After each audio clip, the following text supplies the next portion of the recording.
চিন্তা করা যায় এত তাড়াতাড়ি চলে আসলাম, আর আইডিবি সামনেই।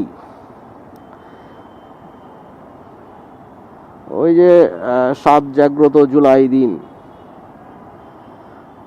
জুলাইয়ের দিন। জুলাইটা আসলে আমাদের যুব সমাজ টল বানাই দিছে। জুলাই আর জুলাই নাই। আর যা আসতেছে, আমরাও তো ওই সময় রাস্তায় নামছিলাম, চোখের সামনে মানুষের মৃত্যু দেখতেছি, অন্যায় কেন হবে? প্র্যাকটিক্যালি যদি বলা হয় যে অনেকে বলে হাসিনার পতনের জন্য সবাই এক হয়েছিল, প্র্যাকটিক্যালি আসলে সেটা হয় নাই। আমরা হাসিনার পতনের জন্য শুরুতে নামি নাই, কেউই নামে নাই। হাসিনার পতনেরটা ডাকটা আসার পরে আগস্টের 2 বা 3 তারিখে যখন আসে, তখন অ্যাকচুয়ালি আসলে মানুষ হাসিনার পতনের কথা চিন্তা করছে।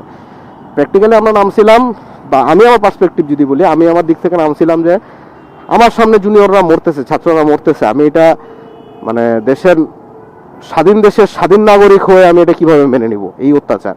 এটা ছিল বেসিক্যালি মূল কারণ আন্দোলনের নামার। তারপরে আস্তে আস্তে হলো হাসিনার পতনেরটা আস্তে আস্তে আসছে।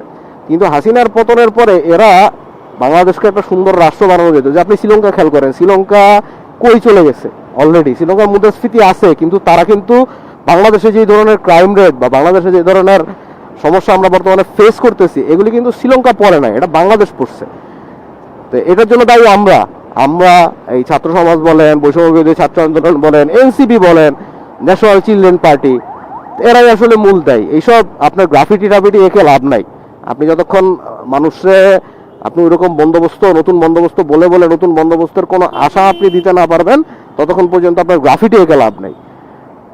তো আসলে তারা কিছুই করে না। তারা যেটা করতেছে, এবং জামাত শিবিরে যে উল্লাস বর্তমানে দেখতেছি, জামাত আমি পার্সোনালি নিজে কখনো পছন্দ করি না, তারা মুসলিম দল না। যদি হেফাজতও আসে, আমি হেফাজতকে ভোট দিব। আই উইল নট ভোট জামাত। জামাত আমাদের এই একটা হলো 71-এর চেতনা বেচে আওয়ামী লীগ, একটা হলো জিয়ার চেতনা বেচে, আর জামাত হচ্ছে হলো ধর্ম বেচে, ধর্ম ব্যবসায়ী তারা। এবং তাদের ধর্মের সাথে তাদের অনেক কনফ্লিক্ট আছে। এটা যদি জামাত শিবিরে বলতে যান তাদের মেইন বেরোয়াশ এমনভাবে করা আছে, তারা আপনারা তো মানবেন না, কিন্তু প্র্যাকটিক্যালি এটাই। তাদের যে উল্লাস রাজাকারদের নিয়ে, 71 দিয়ে বাংলাদেশ আসছে, 71 আমার ফার্স্ট প্রায়োরিটি। 24 অবশ্যই, 24-এর গণ অভ্যুত্থান অবশ্যই ম্যান্ডেটরি দরকার ছিল, কিন্তু তাই বলে আমি 71-কে ছোট করতে পারি না। কিন্তু জামাত তো 71-এর বিপক্ষে, জামাত পাকিস্তান চায়। আর জামাতের আস্তে আস্তে তাদের এই কার্যকলাপে আসলে মানুষের তারা সাপোর্টও হারাইতেছে। সব কিছুর একটা সময় আছে, সবকিছুতে আসলে পাগল হয়ে গেলে এরকমই হবে।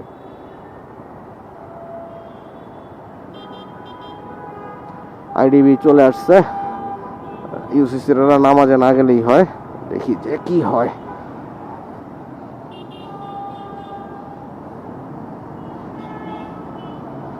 বামে যেতে হবে, আমাকে বামে যেতে দাও গাড়ি মহাশয়।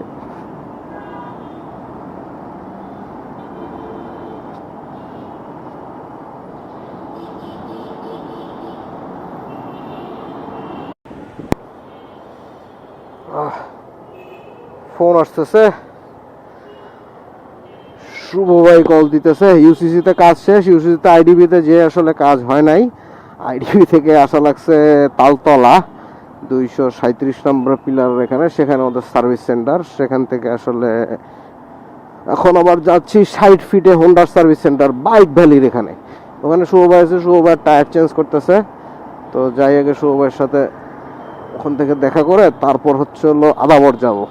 আজকে হিউজ কাজ, সারাদিনে বাইক প্রায় আজকে 50 কিলোর উপরে বাইক চালানো হবে। আমি নর্মালি তো আর ঢাকায় এত চালানো হয় না, আগে হয়তো, এখন দেখা গেছে 25-26 কিলোর উপরে আসলে ঢাকায় বাইক চালানো হচ্ছে না। তো সেই হিসেবে পার্সপেক্টিভে ভালোই চালানো হচ্ছে। কাজীপাড়া দিয়ে ঢুকবো, কাজীপাড়া দিয়ে দেখলাম শর্টকাট দেখাচ্ছে।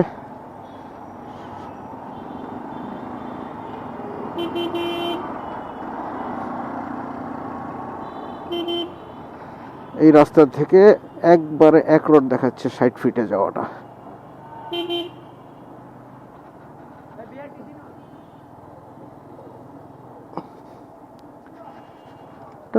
এদিকে অনেকদিন পরে ঢুকলাম। এদিকে এক সময় না, এই চাকরিতে জয়েনের আগে এক সময় আসলে রেগুলার আসা হইতো। কেননা এইদিকে আমার মামা খালা সব এইদিকে মিরপুরে, সারাপাড়ায়। আম্মুর মামাতো ভাই বোন ফুল, মানে যারই খুঁজবো সেদিকে। আমার ইভেন আমার আগের বস যে ছিল সুহেল ভাই, সেও এইদিকে। তো এইদিকে এক সময় রেগুলার আসতো, সরবে অ্যাকচুয়ালি এইদিকে না, ওইদিকে কচু ক্ষেতের ওদিকে, মানে এই জোনটায় আর কি। এখন ব্যস্ততার খাতিরে আসলে কমে গেছে, এখন অনেক কমে গেছে। কি করবো, কিছু করার তো নাই, সবাই সবার লাইফ নিয়ে বিজি। কোন রোড, ব্যাটারিটা চেঞ্জ করতে হবে আমার বাইকের। অ্যামারনের ব্যাটারিটা কেমন হয় আমার কমেন্ট বক্সে জানায়েন আপনারা, আমি এটার রিভিউ নিচ্ছি সবার কাছ থেকে। রিভিউ ভালোই পাইছি এখন পর্যন্ত, আমার আশপাশে আসলে কেউ ইউজ করে না, এইটা একটা বড় সমস্যা। আমার আশপাশে অনেকে হ্যামকো ইউজ করে, হিস ইউজ করে। হিসের ব্যাটারির শালার ছেলে হলে হর্ন নাই, কিছু নাই, ঠাস করে চলে আসে। এদের হাতে বাইক তো একটা মেশিন, যন্ত্র যন্ত্র ইঞ্জিনওয়ালা যন্ত্র, যদি হাতে হুট করে দিয়ে দেওয়া হয় এদের প্রপার ট্রেনিং ছাড়া, এরা এরকম উল্টাপাল্টা করবেই। এটা উচিত বাপ মায়ের হচ্ছে এইদিকে সতর্ক হওয়া উচিত। বাপ মা সতর্কতার কারণেই ছেলেবেলার হাতে এভাবে পরে বাইক চালানো না শিখে হচ্ছিল রাস্তায় উঠে যায়, কয়দিন পরে মরে। আমরাও বাইক যে হচ্ছিল খুব আহামরি ভালো চালাই তা না, চেষ্টা করি ভালো চালাইতে, চেষ্টা করি আপনাদের সাথে কিছু ইনফরমেশন শেয়ার করতে, চেষ্টা করছি বাইকের কিছু ট্রিক্স আমি নিজের থেকে শিখতে। তো মানুষের মধ্যে আসলে শিখার ইন্টেনশনটা কম। আমি যখন ধরেন, আমি তো সব জানি না, এটা খুবই স্বাভাবিক, সব জানা সম্ভব না। যতই আমি অটোমোবাইলে পড়াশোনা করি, অটোমোবাইল নিয়ে কাজ করি ফিল্ডে, সব তো আসলে কেউই জানতে পারে না। কিন্তু কিছুটা হলেও তো ধরেন যে অন্যদের থেকে বেটার আইডিয়া আছে। তো আমি চেষ্টা করি যে যখন আমি কোনো কিছু কনফিউজ থাকি মানুষের থেকে শিখে নিতে, এটা আসলে উচিত সবার আমাদের, বাট আমরা শিখি না। তো যারা ধরেন, আমি যখন কাউকে বলতে যাই যে কোনো একটা জিনিস ধরেন আমি জানি, হয়তো সে আমার থেকে বেশি ভালো জানে, তাহলে সে আমার ক্ল্যারিফাই করে দিই। কিন্তু কিছু মানুষ আছে যে না, আমি তোমার থেকে বেশি জানি, আর কেউ আমার থেকে বেশি জানতে পারবে না। তো এই ইন্টেনশনটা যখন আপনার আসবে না, আপনি তখন হচ্ছে আসলে শিখতে পারবেন না। এবং শিখার আসলে কোনো বয়স নাই, আপনার বয়স যতই হোক আপনাকে নিয়মিত নতুন নতুন জিনিস শিখতেই হবে। ভাই হোন্ডা শোরুমটা কোথায়? Where is Honda?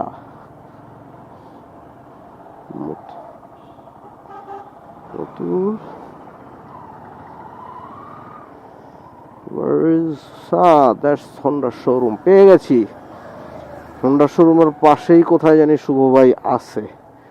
শুভ ভাইয়ের বাইকটা দেখা যায় কিনা, একটু স্লো স্লো যাই, যেতে যেতে পথে হলো দেখেছি। দ্যাট ইজ শুভ ভাই।